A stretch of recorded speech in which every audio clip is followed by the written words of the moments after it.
did to raise public awareness of wetland values and benefits and promote the conservation and wise use of wetlands. Here with us is Lynelle Morton, Environmental Officer at the Department of Environment, St. Kitts. Lynelle, welcome back to Good Morning SKN. Our pleasure having you today. Thank you. Good morning. Morning. So Lynelle, tell us, where are the wetlands located in St. Kitts and Nevis? So for St. Kitts, most of our wetlands are on the peninsula, and then we have some in Connery. For Nevis, I would say it's on the coastal area, so it's not just limited to the peninsula, because we know Nevis is round. Yes. So we have in Camps, Nisbets, not Nisbets, it is Nelson Springs, okay. And then we have Bats, Bugs. So those are the three that I am aware of in Nevis, but I'm more familiar with the ones in St. Kitts, yes. All right, so there is actually a formalized definition or formal definition of wetlands. Can you define it for our viewers? Yes, so wetlands, this is a very unique ecosystem. So it is any land that is submerged or permeated by water. This can be permanently or temporarily. So that means then that over time, what you effectively have is wetlands emerging where there were none, and then wetlands not being where they were. Have you seen that? No, I haven't. Okay, so we're fortunate in that way. Okay. So what are some of the attempts, if there are any, local attempts, I should say, to restore our wetlands here in St. Kitts? Okay, so I must say though that many of our wetlands, they are on private, and then we have about 4 that falls within public. So on the government side, we can protect the public ponds, such as the Frigate Bay Pond, the Great Heat Pond, which is the largest pond here in St. Kitts. That is by St. Kitts Masonry. Okay. So that pond, so we can protect these ponds. Traditionally, or in the past, many of the wetlands, they weren't valued. So when persons bought the land, the wetland was seen as a wasteland. So they were just given away.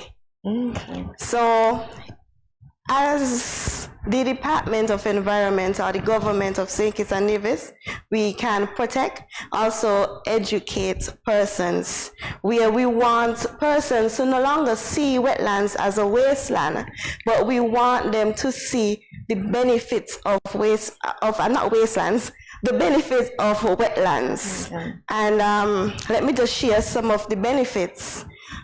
The first one that I can think about is it is a habitat for many species. Many of the birds, they travel from north every year during the winter time, and they go south, and they will utilize our wetlands here in St. Kitts and the entire Caribbean. So that is the first benefit. It is a habitat not just to birds, but fish, crabs, and other invertebrates. That is number 1.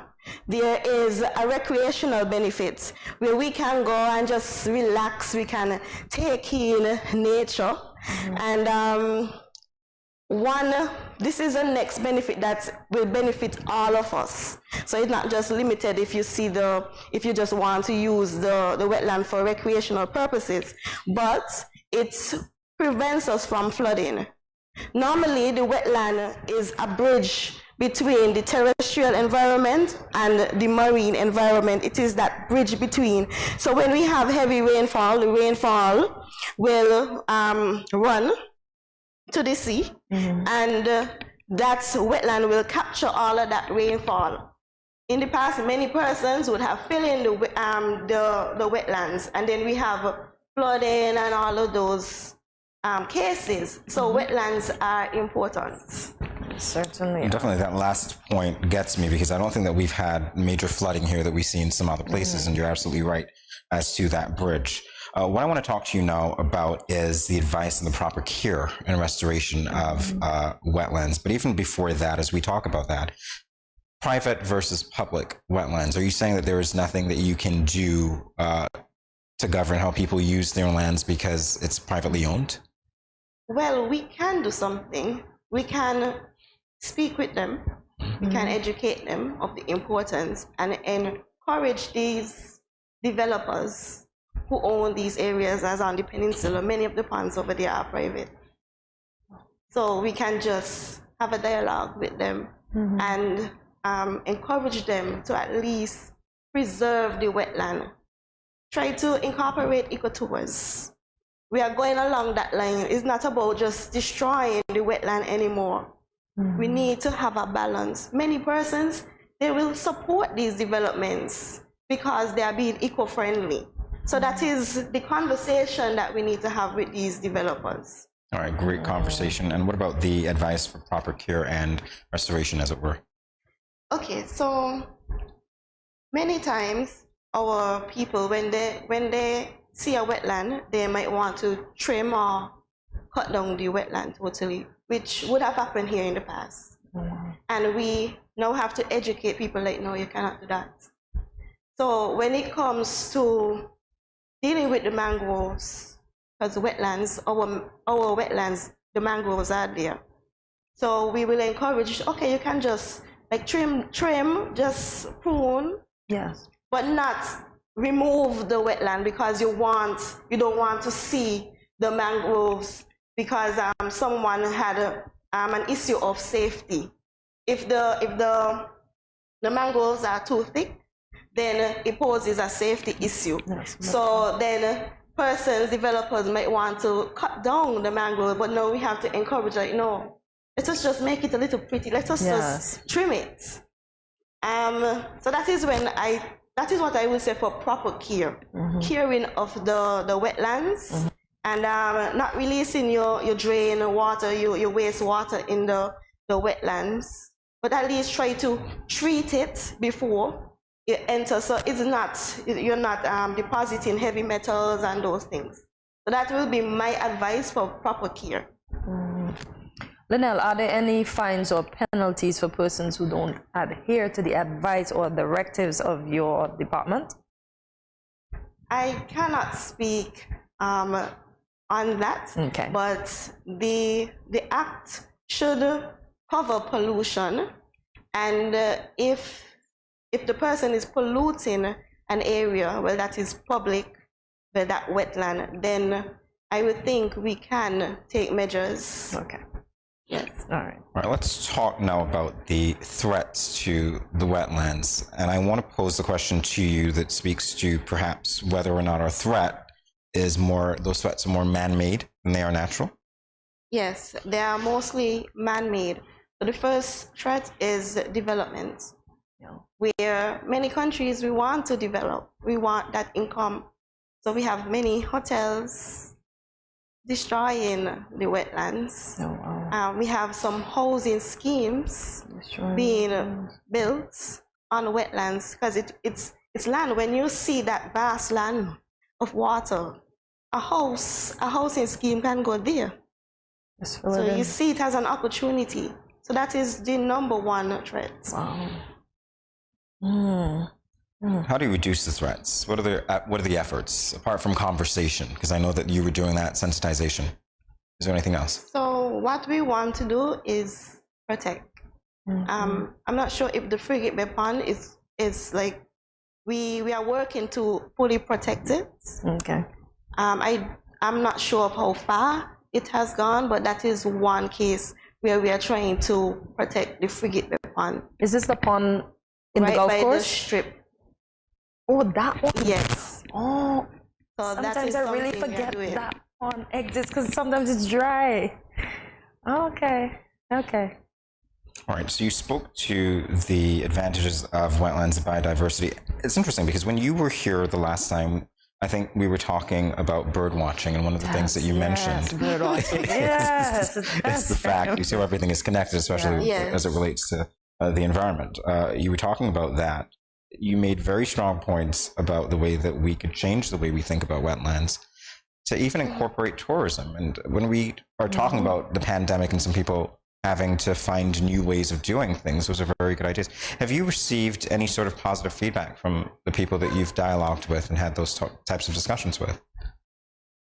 I know that the Ministry of Tourism, you know, that St. Kitts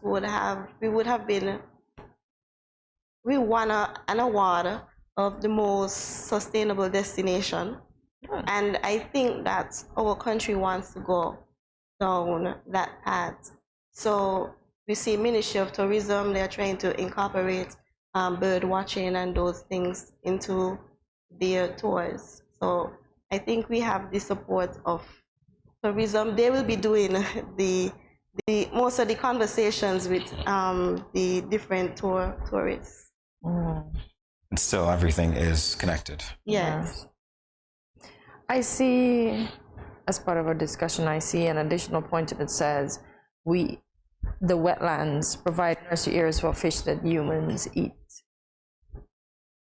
So is it that the Department of Environment has to protect that area, or are we going to be sensitized to protect this area to ensure that it's safe to consume the fish? The department will be actually promoting the protected areas as that falls within our mandate. Okay. Well, is there anything else that you would like to say to the general public as it concerns the protection and preservation of wetlands? If there is, that's your camera, and you can feel free to do so. Yes. So I would like persons to actually know of the benefits. And if you see persons doing things that you see fit as illegal, take pictures. You can share them with the Department of Environment so that we are aware of those cases. What we do at the department, we try to do our part where we monitor, we do our checks.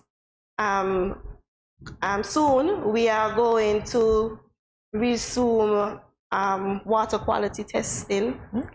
So we are doing our part, and we need the community, we need every single citizen to work along with us so that we can protect our wetlands. We didn't talk about the theme for World's Wetland, which is wetland restoration. So we are working, the Department of Environment, we would have gone to Canada for COP15, and we now have to implement the GBF, the Global Biodiversity Framework. And under Target 2, it is to restore ecosystems. So when we implement that framework nationally, we have to move towards that direction, which is to either restore, whether by replanting mangroves. There has been some efforts in Nevis, so good job to the Nevians who have been doing that. So it's an all approach. Everyone needs to be involved. So that is my encouragement to the public. Let us do our part. This is ours. Yes, it is ours indeed. Yes.